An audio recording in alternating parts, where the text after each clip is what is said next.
Right, we further expand the conversation we had just before the break, and this is on gender-based violence. So violence against women has often been referred to as a major challenge in the well-being of our society.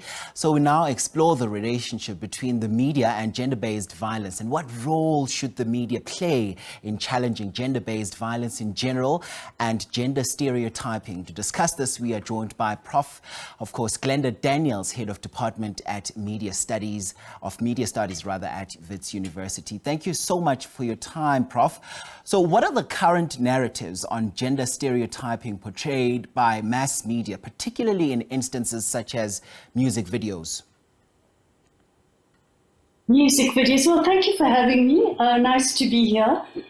I think there are stereotypes still, but I also think that stereotypes are being challenged as much as we think there's no progress in terms of representation in media. There is, in subtle and different ways. Women are still portrayed in sexy images, but I don't necessarily believe that that kind of freedom of expression of your body should be so politically correct so as to hinder the expression of women. Indeed, Prof. So what roles should the media in general be playing in challenging things such as toxic masculinity and violence and gender stereotyping in our country? A huge role. So there's a huge opportunity for media in terms of, media is about representation.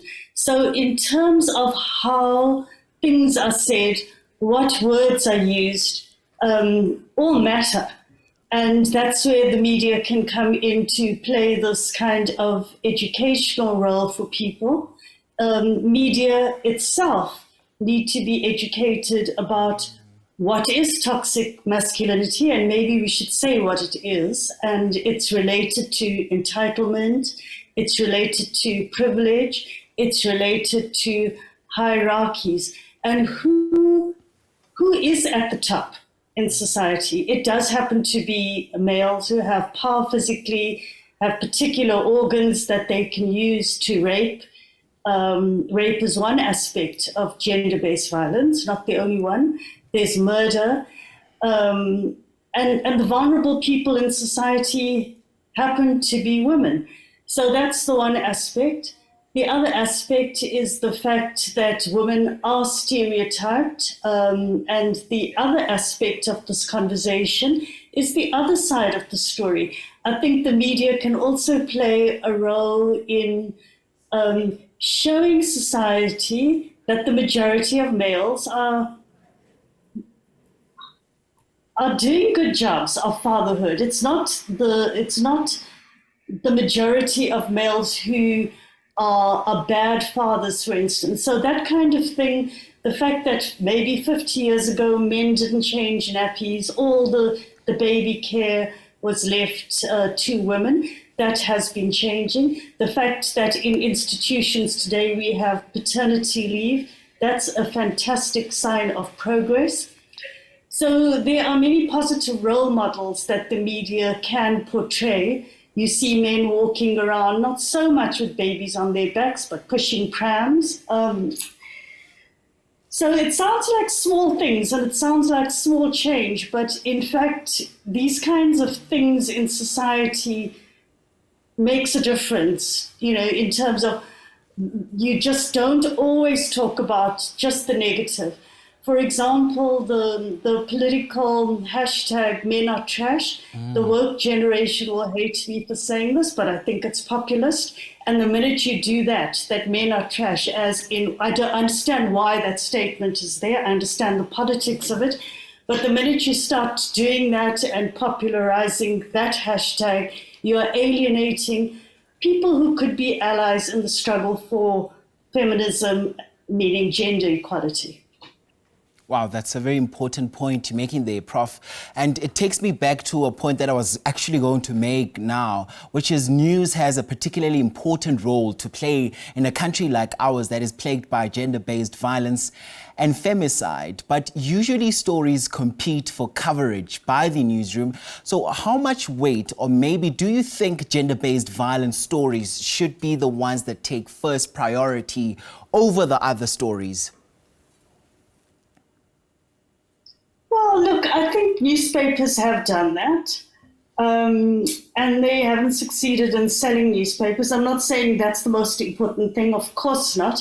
And I think people don't read it anymore because they actually get prioritized at certain periods, such as the month of activism and around August the 9th, and then everyone forgets about it. And then during those periods, it's overkill of it, and people skip those stories, and that's very sad because, you know, a lot of people out there just can't deal with the fact that women are being killed and there's femicide and that there's rape and so much violence, and that you just can't walk around the streets on your own unless you have, you know, a whole lot of brothers with you, protective other people.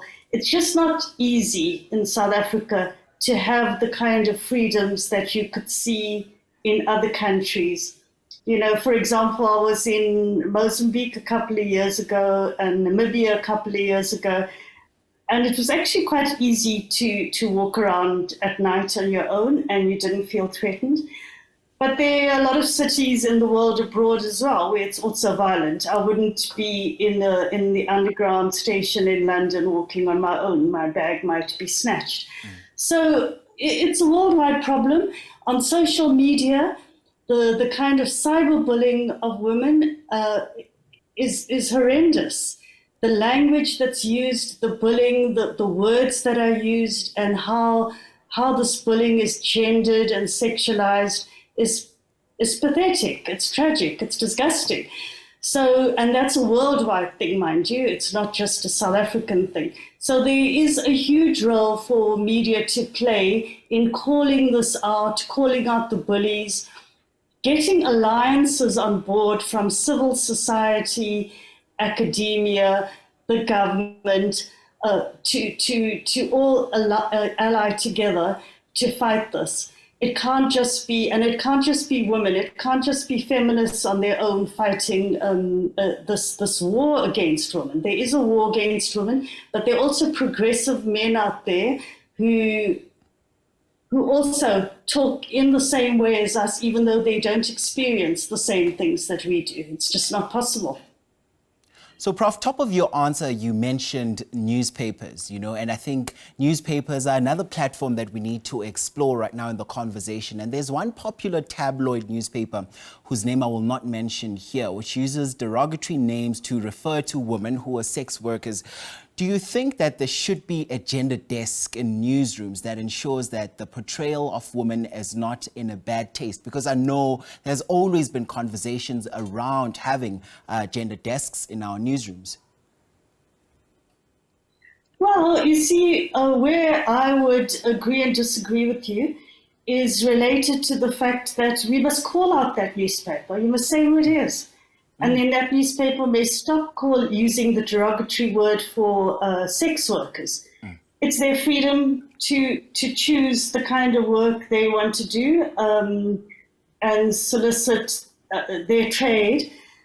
And if a particular newspaper is using a derogatory word for sex workers, why don't we say who it is and maybe they'll stop? That's the power of media. If we, for example, said it now on the biggest national television station, this newspaper uses this word, rather than censoring ourselves, we might get some action. Indeed. And of course, Prof, I wouldn't want to risk a lawsuit there, but of course it starts with us and calling out bad behavior when we see it. So now, to a significant degree, mass media platforms such as films usually thrive on violence, which is mostly perpetrated by leading male characters. To what degree does the bottom line overshadow crucial societal challenges such as toxic masculinity in these instances? Well, I suppose when we're talking about toxic masculinity, that's what we really talk about. Well, one of the main things that we're talking about is this violence. And, of course, we are seeing it in films. And I think if men could be portrayed in a gentler way, that, they may be representing reality by all the violence, but if there could also be portrayals of men doing gentler things, rather than the swearing and the fighting and the shooting and the violence, hitting women and so forth, it would make a difference. You're talking about the film industry, it would make a huge difference because those are not the only things that men are doing, shooting and fighting and hitting each other and getting drunk and not looking after their children and not paying maintenance. There's a lot more that men are also doing than just that.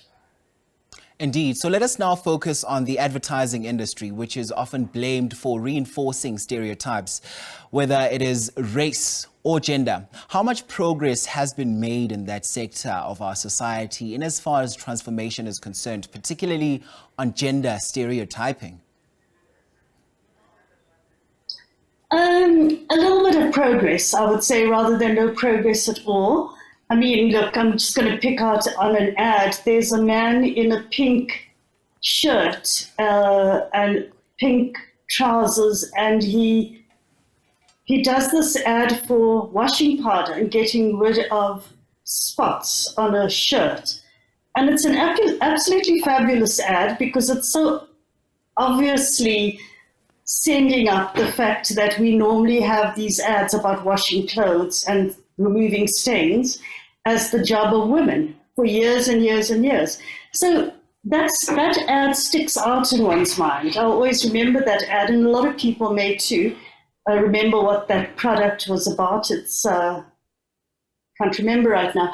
But we need more of those things to challenge the kinds of stereotypes. It can't just always be mother in the kitchen and a peanut butter ad, mother making sandwiches and father kissing the mother goodbye, off to work, have a good day, love. We need to do other things in the advertising industry. I can't say we have never been in the advertising industry, but the advertising industry needs to challenge stereotypes more. But every now and then we do see these flashes where it does happen. Indeed. So before I let you go now, given the constant pressure on the media to continue create newsworthy content, is it likely that perhaps maybe framing guidelines or giving clearer guidelines will improve reporting on gender-based violence? Yes, so newsrooms do have ethical guidelines in terms of the Press Council of South Africa. And then also SANEV has also done it. I did it when I was chair of ethics and diversity at SANEV. I did guidelines for reporting on gender-based violence and reporting on women, etc. So those kind of guidelines need to be popularized more in newsrooms. There's, you were talking about a gender desk in newsrooms. I wish, in an ideal world, yes. But newsrooms are so depleted of resources now, they don't even have enough sub-editors. And the main desks are politics. Everywhere you go, there's a politics desk, there's a sports desk, and all those other beats that we used to have, labor and all the different beats have decimated because newsrooms are depleted of staff. So in an ideal world, yes, it would be wonderful to have a gender desk so everything can go through a gender desk. On the other hand, you also don't want to hinder people's freedom of expression. Ooh, can't use that word. Oh, can't use that word. And then we're living in a very sterile, politically correct environment, not so fabulous either. Oh, Professor Glenda Daniels, who's the head of Department of Media Studies at Wits University, thank you ever so much. The conversation was so informative.